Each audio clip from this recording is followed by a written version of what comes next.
Good evening, everyone. Welcome to my weekly Node-RED development live stream, here for an hour or so of some interesting Node-RED core development. Do say hi in the chat if you're with us live on Twitch. If you're watching the YouTube replay, do drop in a comment, like, subscribe, all the good stuff. And I can see the gang are all gathering in the chat, and we'll say hi to everyone in a moment. So what are we up to tonight? Well, we've got a major release coming soon, next month. Next month. Is that 8 weeks away, give or take? So, yeah, we kind of want to crack on with a whole bunch of interesting feature development for that release. There's some bigger pieces. Looking at a simplified version control experience in the editor is on the shopping list, but not the type of thing I want to get into. It's not quite ready for me to spend time working through on the live stream. No doubt, well, all being well, that will come up, but I've got more groundwork to do before I spend time on the stream on.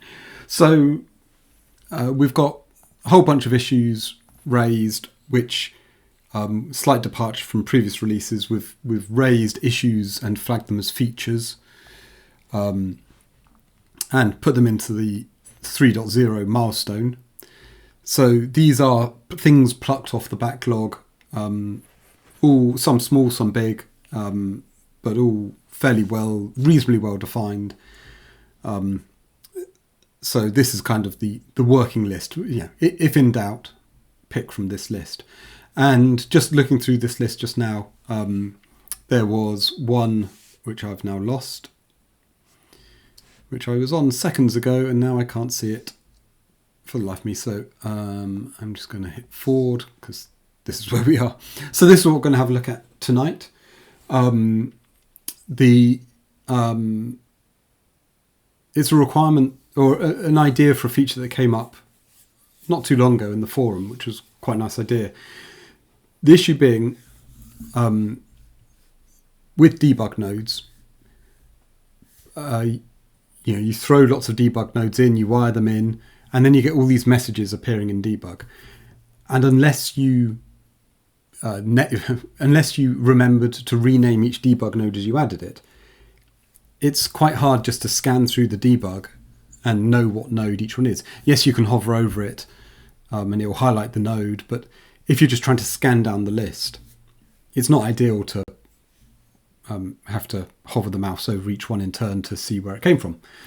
So the suggestion was, well, could we automatically generate debug node names? Which I think there's an interesting parallel, say, with the link nodes, where as a point of how you interact with link nodes, when you're looking through this list of nodes to wire it to, if you haven't given it a name, then all we can give you is its ID, which isn't ideal because, well, it's not ideal. Link nodes are, okay, having said it's similar, but obviously link nodes don't show their label by default, so it's a slightly different problem. But there is this general point about, there is a general point about having the facility for nodes to automatically get names, and the point being not just give them the same name. Just like we name the tabs incrementally with a number, then we would like to be able to do something similar. So add on debug 1, add on debug 2. And that's curious. Have I not reloaded? Let me see. No, it's a bug. Calculated grid snap offsets. That's stuff from Steve. Why is that broken? Okay. I need to check what state my workspace is in. Maybe I've got some half-merged stuff.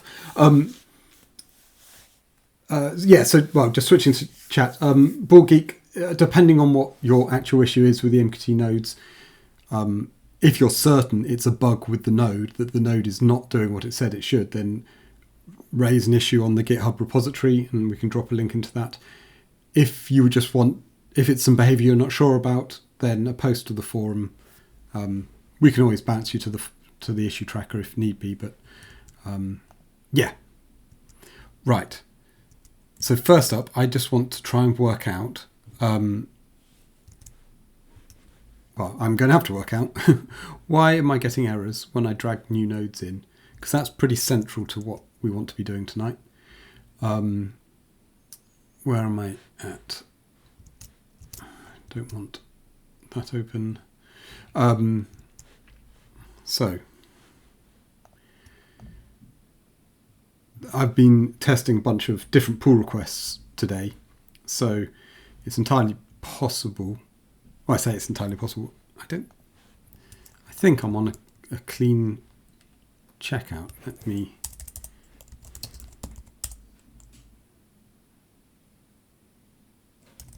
Yeah, up to date here.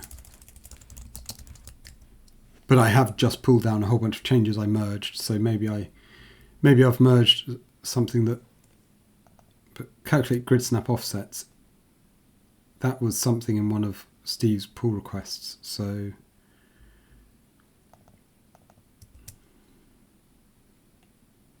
I think, let me just go find what this is. Yeah, okay. This was one missed in.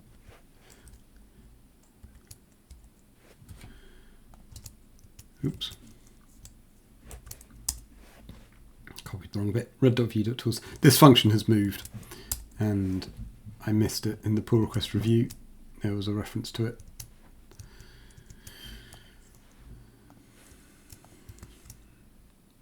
So that should now all be working.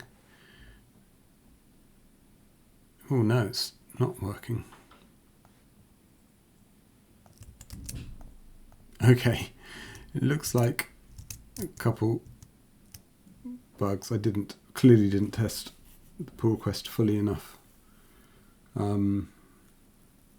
are we going to do this? Do I worry about this now, or do I just roll back a bit? Because this is completely irrelevant to what we're doing tonight.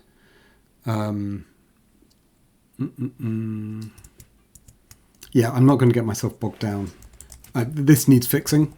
Oops. But I'm not going to try fixing this in the live stream for the moment. What I'm going to do is,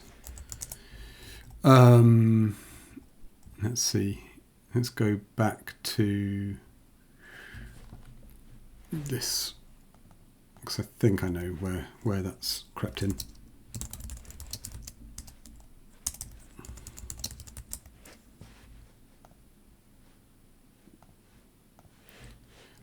So I've just rolled back the history in the code a bit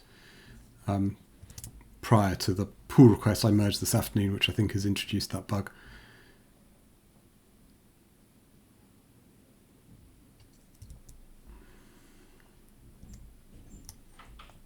Let's try again. Yep, okay, we're good. Right.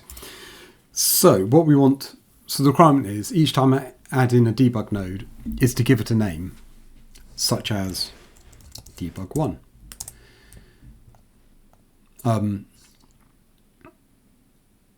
That's, well, yeah.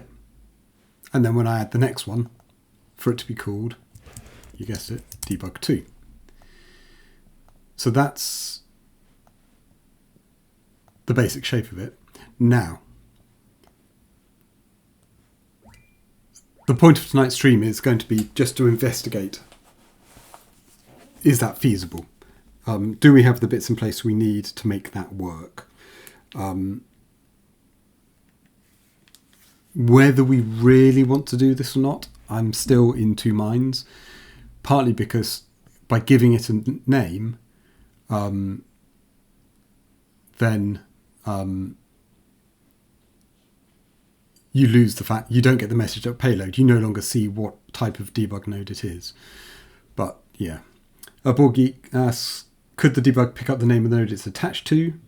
No, nodes don't.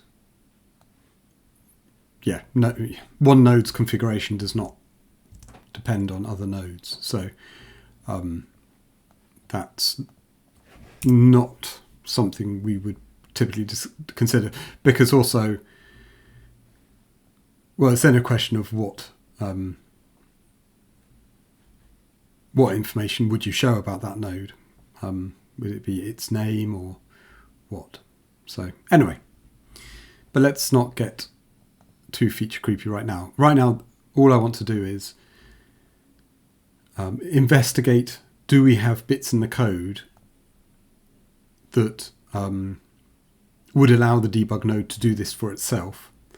Or is it more a case of the debug node could set a flag in its definition that any node could, and then the editor does the hard work of actually working out what the label should be, as in, you know, if it has a count, increment that count, make sure it's unique, because obviously if you've got debug 1, 2 and 3, say, and then you delete debug 2 and then you add one in, well, should it fill the gap to be debug 2, or should it become debug 4?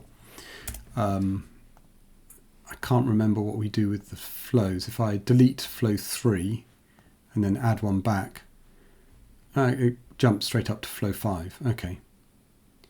Although, yeah, I have a feeling it might not always do that, but let's not get into that right now. Okay. Bobby Tables asks, would node being tab specific increments or the entire workspace project? Yeah, that's an open question for sure. But let's do one piece at a time. So what do we want to do first? Well, the first thing is we want to look at do we have what we need to for a node to be able to do this?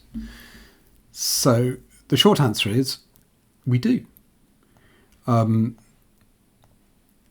For those familiar with how nodes are constructed, or defined, I should say, let me go find the debug node because that's the one we're really going to be looking at. In its definition, you can define a bunch of stuff, such as, let's just collapse all these down so we can see them all. What level do I collapse? 3. You're not going to collapse, are we? Right. So you've got on palette add, on palette remove, on edit prepare, on edit save. And what I've just, and this is what I couldn't remember, this is what I wanted to go look for. We support on add.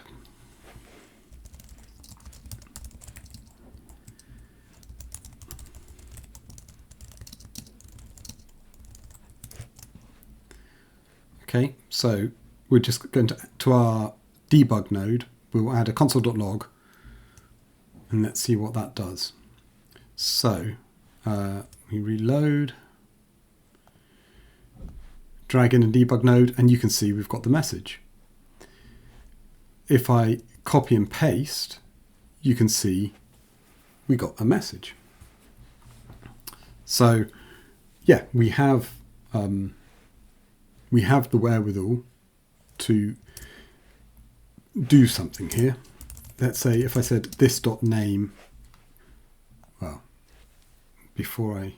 okay, this is the code, add node, this is the code that actually adds the node to the workspace, builds the node object. So here you can see it, maybe you can't see it, let me make it bigger. Here's where we create the bare node object with its ID and what workspace it's on, and this is basically all the logic to build up the node object. Here you can see we loop over the defaults property. So defaults being the list of what are the properties this node should have. And if it specifies a default value, it applies that default value. And once it's done all that, it then looks for, does this node specify an onAdd function? And if it does, it calls it. But that's nice. That means we call onAdd after we've applied these default values. So if we go back to our debug node, which I was already in, I could say this.name equals debug plus, let's just do math.floor, math.random times 100. So nothing fancy, just give it a name. Let's reload. So when I add the debug, we have debug 35, we have debug 13, we have debug 29. So we have the principle of, cool, any node could add some logic. So whenever that node gets added to the workspace, its properties get modified. Now, here's a thought. If I copy debug 47 and paste it, it's become debug 53. And that's because this onAdd function, all it knows is this node has been added to the workspace. It doesn't know, there's no distinction between dragging a node in and pasting a node in.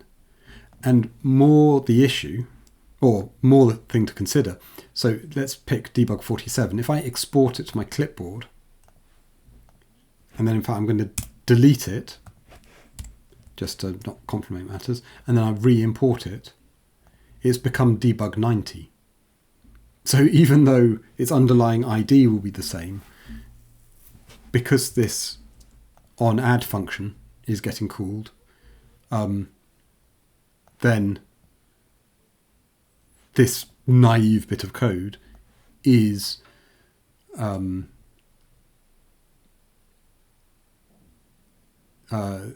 this naive bit of code is just overwriting the name every time. So we need to build in some logic that will only set the name if this is a brand new node being added.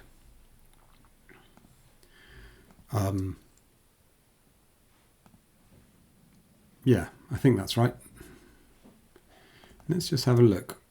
So here we're looking at the onAdd for when we drag in a node. But we also have this onAdd, which must be import nodes, I'm guessing. Yeah. So, so importing is what happens when you copy and paste, where you import. But that add node is what happens when you drag a node in, or say use the quick add dialog. So we've got a couple of options. Do we have a couple of options? Amongst the options are, I'm just trying to think, what's the cleanest way for us to know, is this an import or is this a fresh add?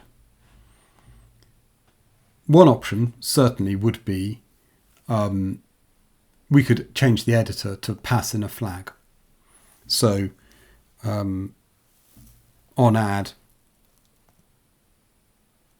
pass in a flag to say, is this a new node or is this an import of an existing node configuration? That would be one route.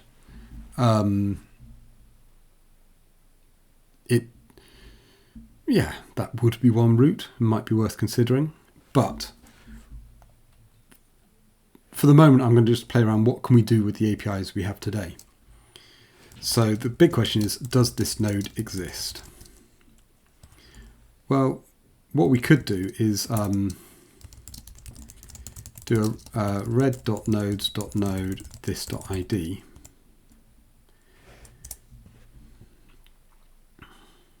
And then basically what we're saying is go and ask go and ask the editor to get us the node which has the same ID as the one we have.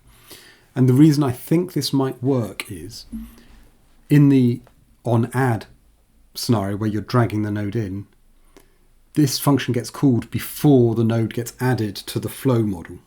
Whereas in the import case, the node has already been added to the node model, so it will exist if we go and query for it.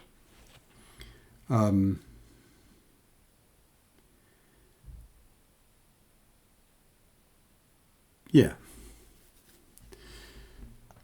So WizRadical asks, would it be possible, reasonable to make the export name be generated based on the ID, since that's already persistent?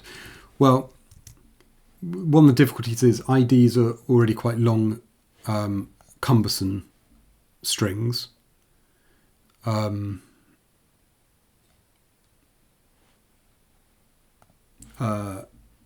Like that. And they aren't that human friendly. Now, well, it could be we just pick it based on the first couple nibbles, which is an idea. Either way, right now we're just focused on deciding when to set the name. We'll come to what we set it to in a minute. So yeah, what I think this logic is going to work is go and see, does this node exist or not? And I think on the adding a brand new node, this will return undefined. So for now, yeah, so if not existing node, then set the name.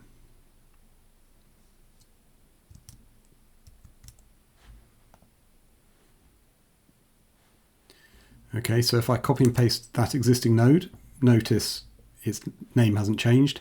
If I drag in this debug node, it's debug 11. Drag that one in, it's debug 21. If I export that to the clipboard, or export the JSON, delete it, and re-import it, it's still 21. So that's handy.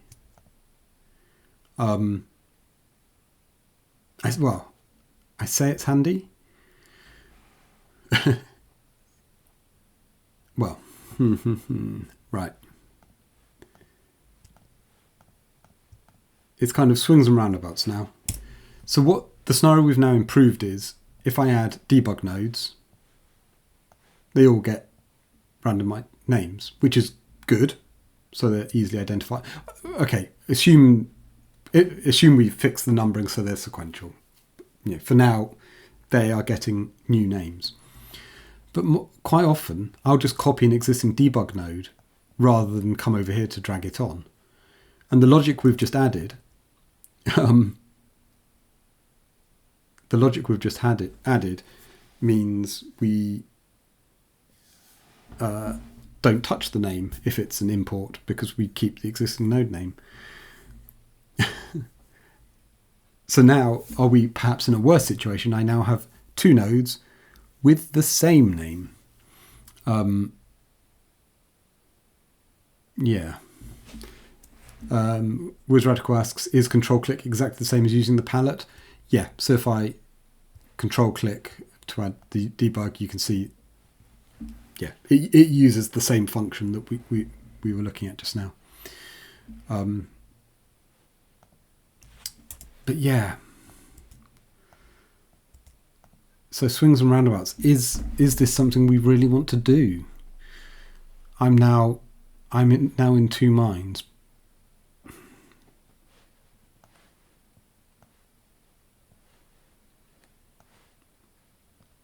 Because we've now made it.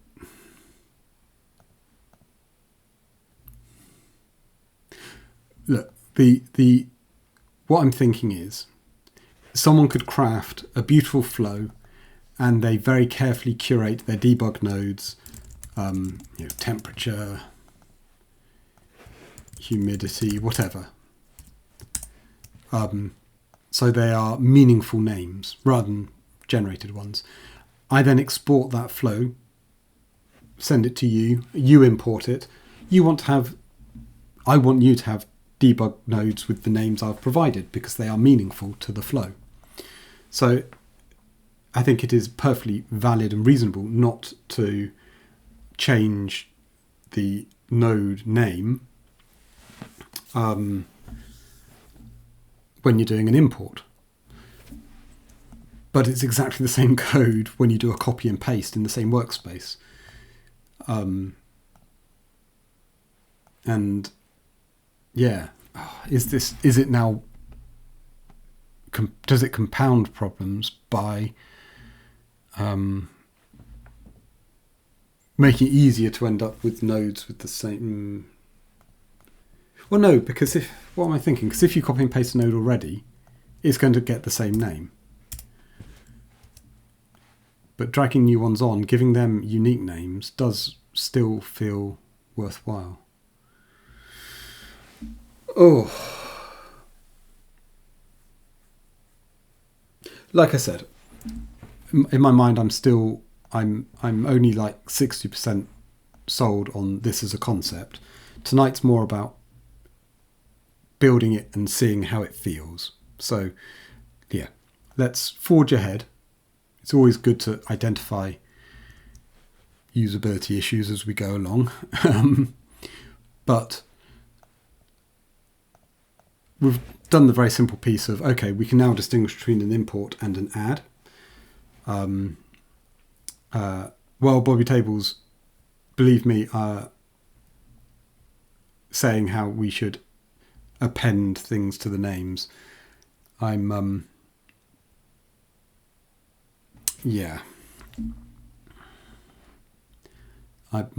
my thoughts were there as well.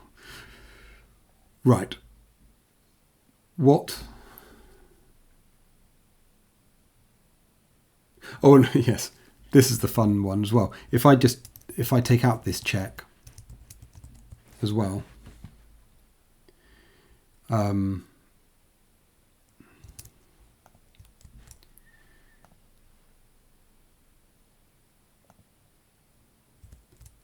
well,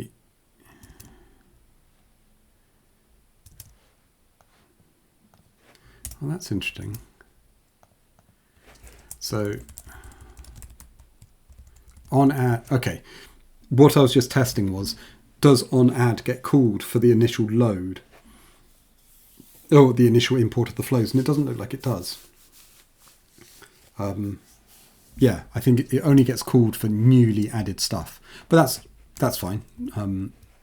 That works in our favor. We don't want to be renaming nodes all the time. What we do want, though, is a way to basically we want to be able to very quickly find what is the right name to use.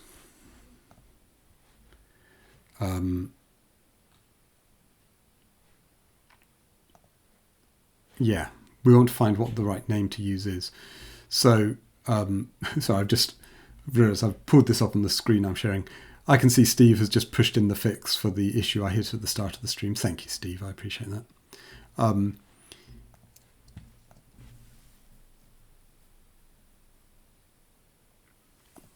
So, right. My mind is racing in all sorts of directions. Let's just take it one step at a time. So the challenge is, first challenge, let's change this random number generator with a count that increments each time we add a node. Very much just a first pass. And for the modern JavaScript fan, I'm going to... I was struck because I've spoken many times about how so much of our code just uses var from old habits, and then I always feel it feels dirty to then start mixing. I just want to go through and remove all the vars, but no, that's not what we're here for. In fact, that point aside. I'm not going to add it up there. I'm going to just trying to think what the right way of doing this is. What we want to do whenever we add a node, we want to call red.nodes.filter nodes, and we want z to be red.workspaces.active, and we want type to be debug. So that call will give us a list of all the debug nodes on the current workspace.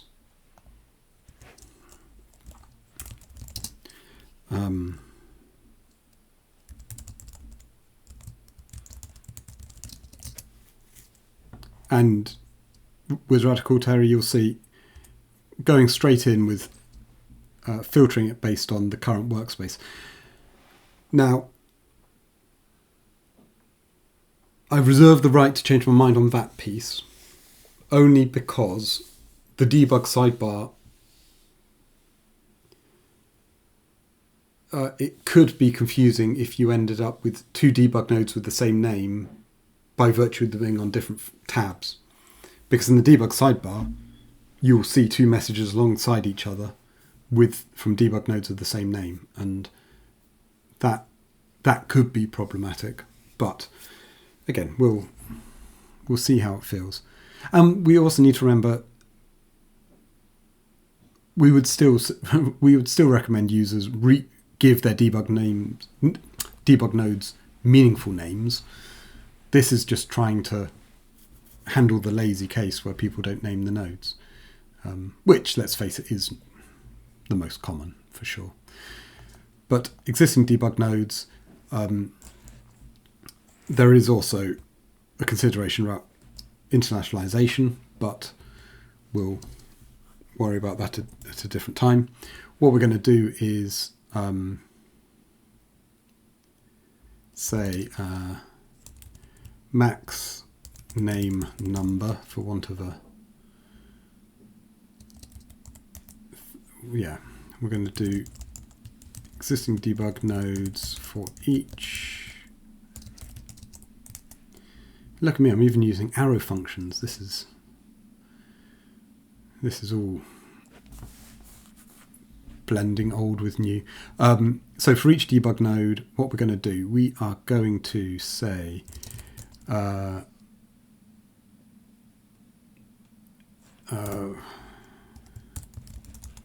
debug, and if we're going to say this is our pattern,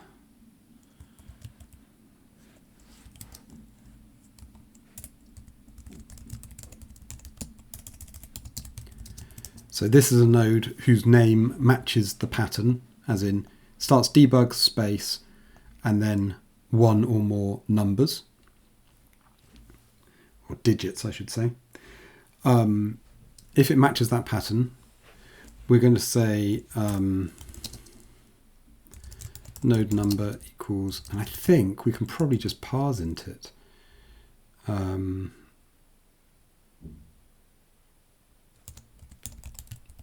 have to double check that.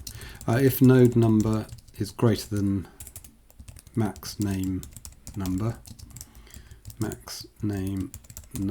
equals node number. So we're basically going to iterate over all the nodes, find the biggest number, and once we've done all that, we're going to increment it by 1, because we want to be 1 past the max, and then we'll append it. Do you need to strip off? I couldn't remember, and that's something I was going to explicitly test for. I thought parseInt did oh, it doesn't. Okay. I know they can be forgiving, but yeah. Oh, it's trailing text. Okay. Okay. Would a sort and get last item be quicker? No, because No, this is a one pass through the list. A sort would... You can't sort a list in under n operations, and this is n operations. Yeah. Yes, plus there's the old fun of ASCII sorting is not numeric sorting. Okay, we are... So to parse int, okay, we need to... oh, well, we can, given we know it matches that pattern, we can substring it. 1, 2, 3, 4, 5, 6. I think that's going to do it.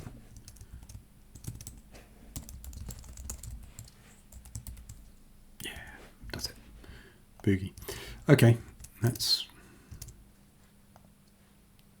reload.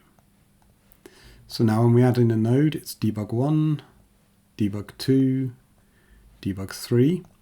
Let's rename one of these 67. Next one is debug 68. Well, that's working. And then if I come to a different tab and add them, they start back at 1. As I said, I'm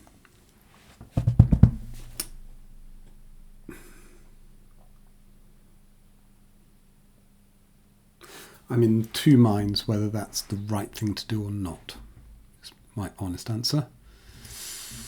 Do we scope it just to the current tab or not?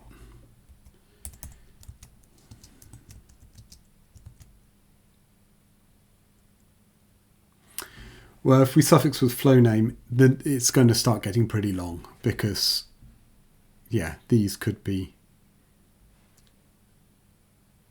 pretty long, and then you kind of reduce the readability and yeah.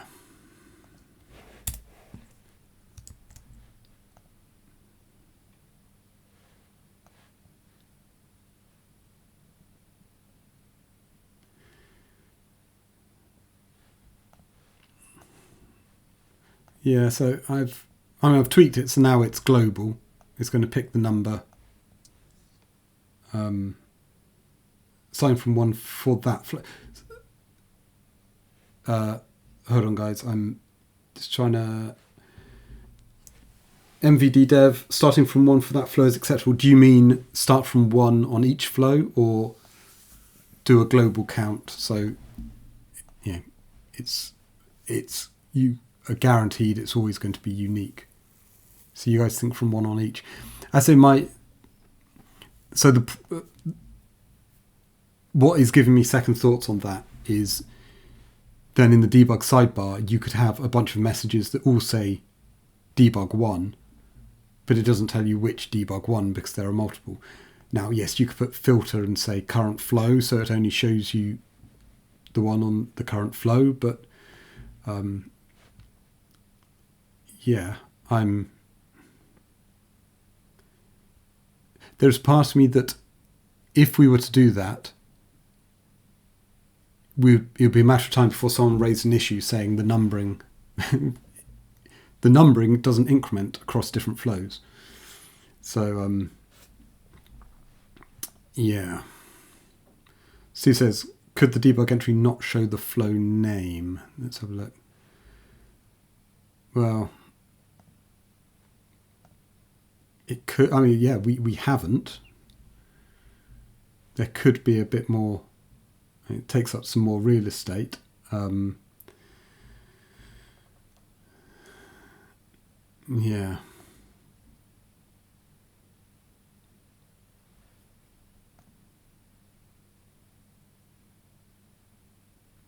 Yeah. Okay. So it's an interesting thought about having the flow name in debug as well. That's something to look at. That would be something to look at. Because you're right, now you say it, that is missing information. Yeah. I think if the debug sidebar did show the flow name, then I would be happier to have the numbering be per tab. Rajad, there was some. What did you ask about deleting? Will deleting 3 still make the next 4? Well, in the current logic, let me just refresh because I've lost track of that. If I add back in the per tab scope to it,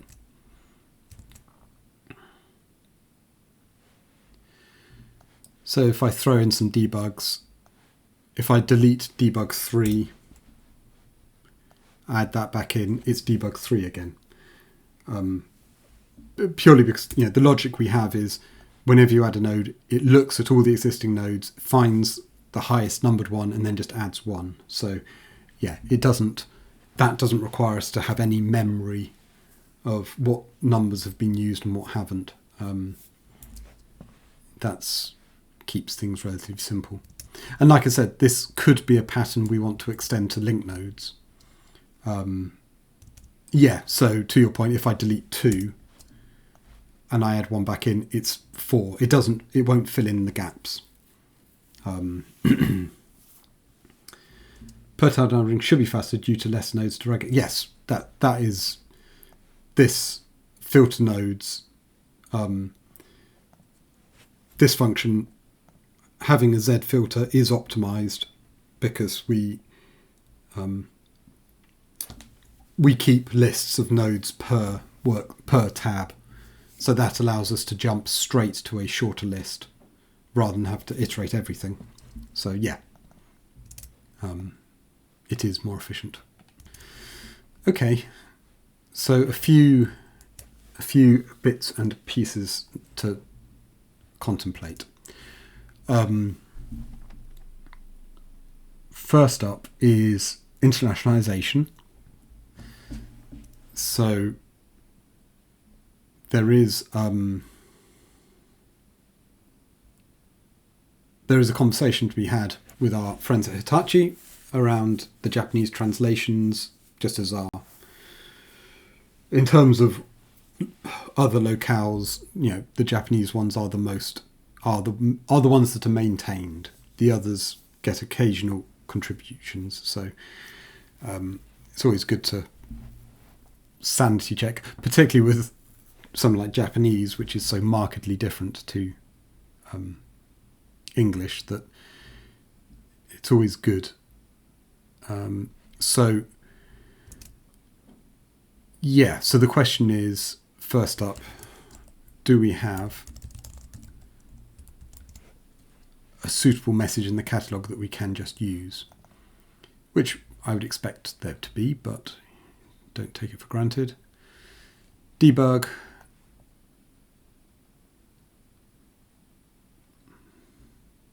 Yeah, right to left languages. We don't do well with right to left language support. There was some early work done, and in fact there's bits of code to deal with right to left, but it gets very complicated dealing with right to left languages as well as left to right. So yeah, we have got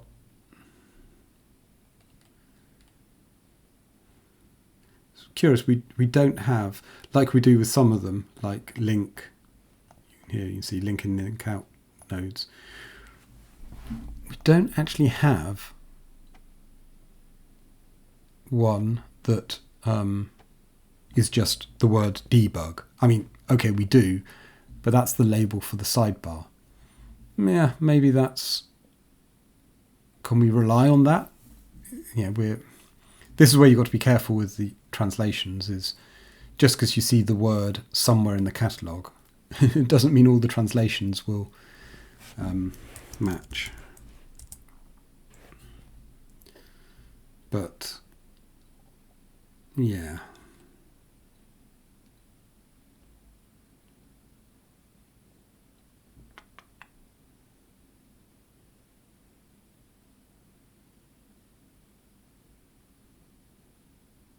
Well, in fact, what we should do, let's go have a look at editor JSON, because I just want to see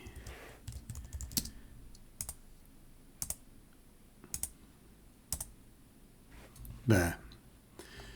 So we do have an endless catalog entry for the flow names, and this is important because it has the placeholder for where the number goes, because in some languages it wouldn't make sense to put the number after the word, it would go before.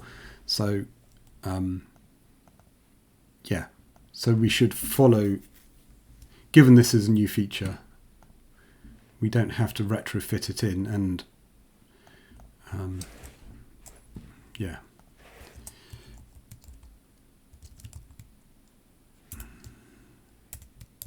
What should we say?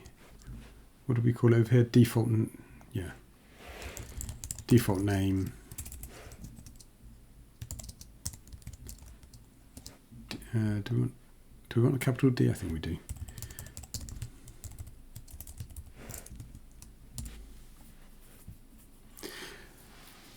Well, I'm going with default name to be consistent, and it kind of is right, because it's the default name the node will get when it gets added, rather than the yeah. So upper and lowercase, that's a really good question. We use uppercase for the flow tabs. We use lowercase over here. Yeah, lowercase is probably a bit more consistent within the node area. So debug.default name is what we'll try with.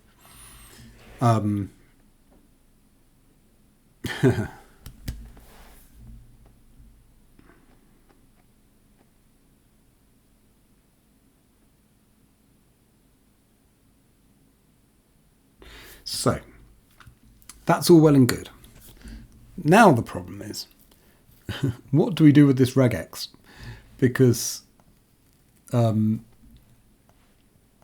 yeah, what do we do with the regex?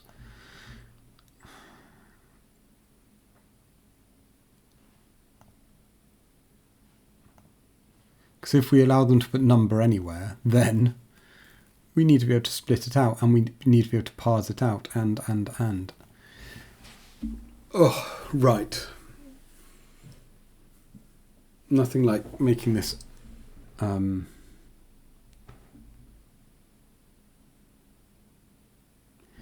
yeah, I was about to think, we could do default name regex, and then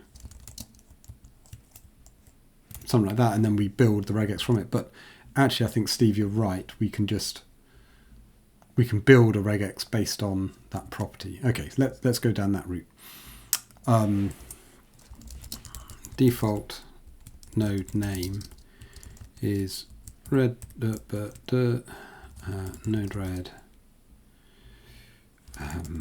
debug.default name. Is that going to do it?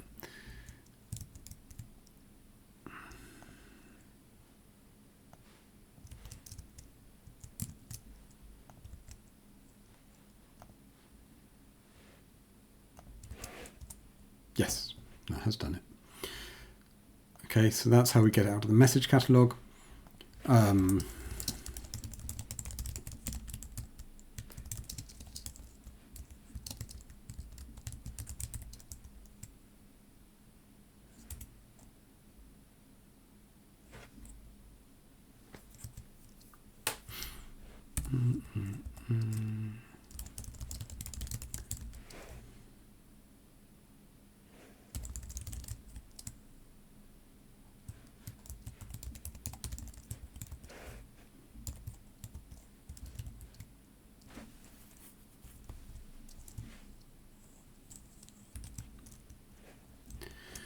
All of that, then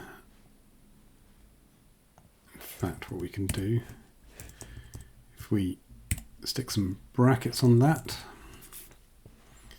then Is it double underscore? Thank you very much.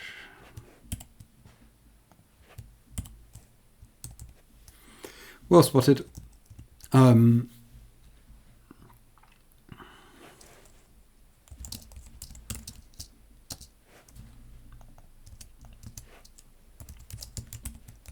now rather than test, we use exec, and then what we can do is say if match, so it has matched, then we can use match probably 1. So, okay, just to explain a bit about what we've done. So we're going to get this text from the message catalog. We're then going to construct this. If I grab that. Ooh. Just check. Yeah, I can. Okay, so that replace has almost worked, but of course we've got strings to worry about, so we've got to double escape.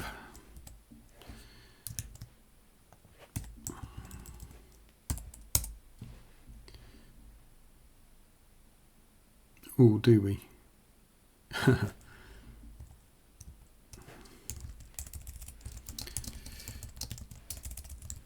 So we take that string, we pass it to the regex constructor,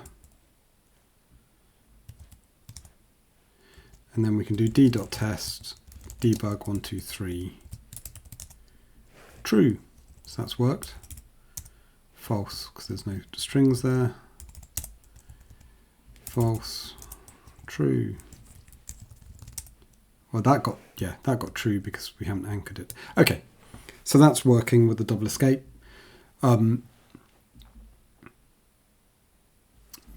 But there I was using it with test. If I change that to do it with exec, rather than just true false, you can see we get this whole object, and it's an array, so the whole match. And then because I've got these extra brackets in there, you can see these brackets around the \d, that's a capture group. So in the array that's returned, the first capture group is here with its value of 123, which is what basically this is doing.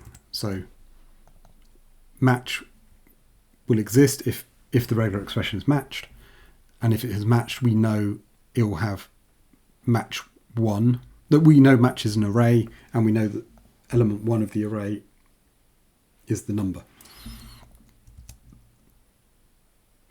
Okay, so that's all good. And then once we've done that, we can come back down here and do the lookup again, but this time we pass in a value for number, for the number placeholder in the message.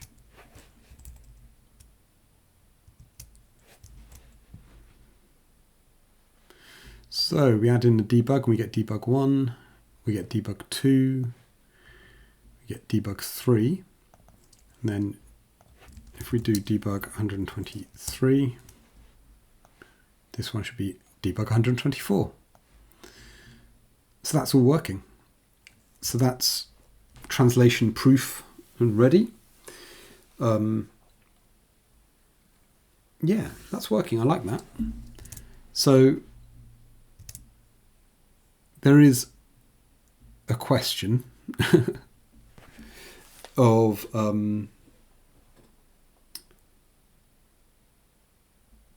is this a useful enough feature to make it part of the core? By which I mean, at the moment, we're doing. Sorry, missed the keystrokes. Add node. So at the moment we're doing this off the onAdd function that gets called as part of constructing this new node, after the node has applied all these defaults. The question is this functionality useful enough that would it be better? Would it be useful? Oh, I missed $1 on the regex. No, I got $1. I got the I got the carry and the anchor in place, so that's all good. In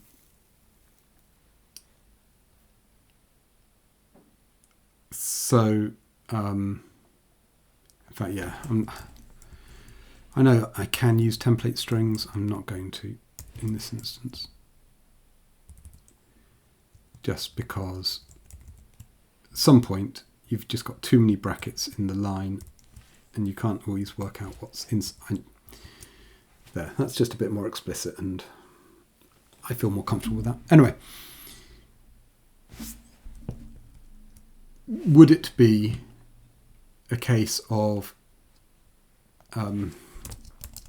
auto-generate true? So what if, rather than each node that wants to be able to do this auto-numbering, having to add these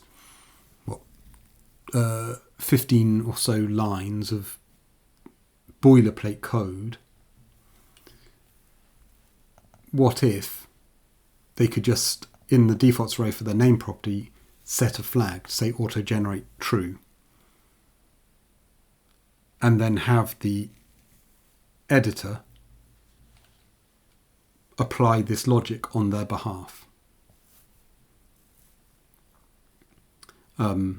with some rule about where you go and get the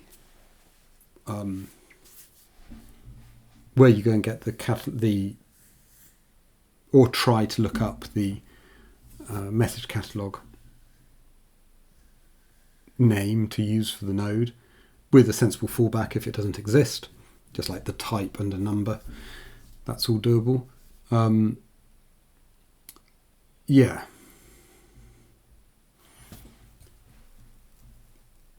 Now,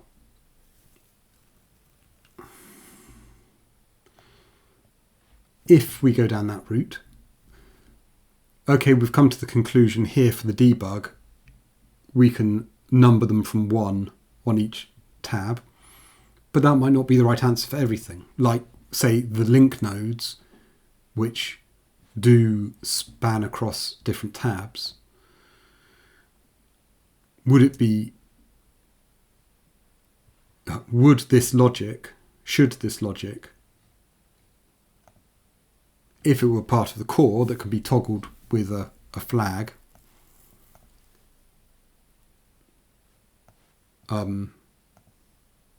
is it necessary to have different modes? Are there other modes that numbering might make sense to follow? Or do we just get opinionated about it? Yeah. Them's the thoughts. But I'm not going to get into that right now. One of the reasons I'm not going to get into that right now, ironically, is the version of this. If we were to make this change, it would be in this add node function. And I believe I'm right in saying the commits I had to skip back has done some refactoring to this code. So I'm not about to try to make some changes to this code to then merge in some other. Yeah, I'm going to get into Git nightmare if I try and make those changes in the here and now. So I think what I'm going to stick with is what we've done for the debug node for tonight, because it's gone 9 o'clock. My keen ears have heard the kettle boil recently, so I'm thinking it's time for a cup of tea. But in terms of a goal for tonight's live stream, which was explore this feature, I think we've actually done a pretty nice job of it. I think we've proved it's possible. The thing to weigh up specifically the debug node is now, by default, you no longer see what it's going to be outputting. And I know there are people who prefer that, but there's, yeah, ups and downs. So that's good. Yeah, so I am going to leave it here rather than get bogged down onto other bits. I think looking at, I'll tell you what,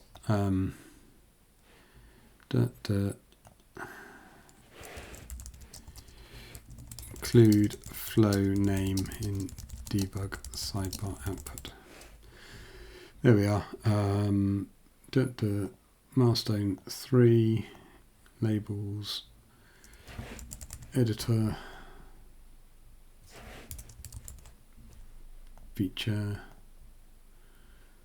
dun dun dun. There we are. Requirement gathering in real time. So yeah, we will look at that properly. I'm not going to commit this code directly. I think we will look at doing something a bit more generic, because I think, as I've said, the link nodes will definitely benefit from having some auto naming. So I think it is definitely worth going straight to building this into the core in a sensible way. So, but that's the logic we need. A few little tweaks to make these a bit more dynamic where it picks up the message, and we're there. So I'm going to leave it there. Thanks everyone for joining. Great chat. Always good to have you guys chatting. Appreciate it as ever. We've got, I said, a couple months before the 3.0 release, which in some ways is a long time, in some ways it's not very much time.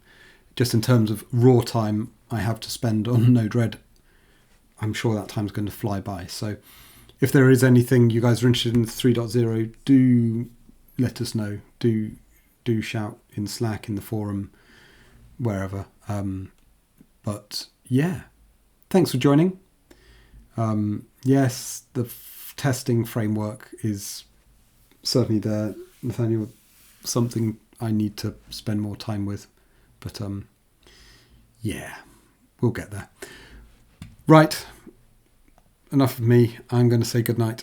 Thanks everyone, and I will be back same time, same place next week. Bye for now.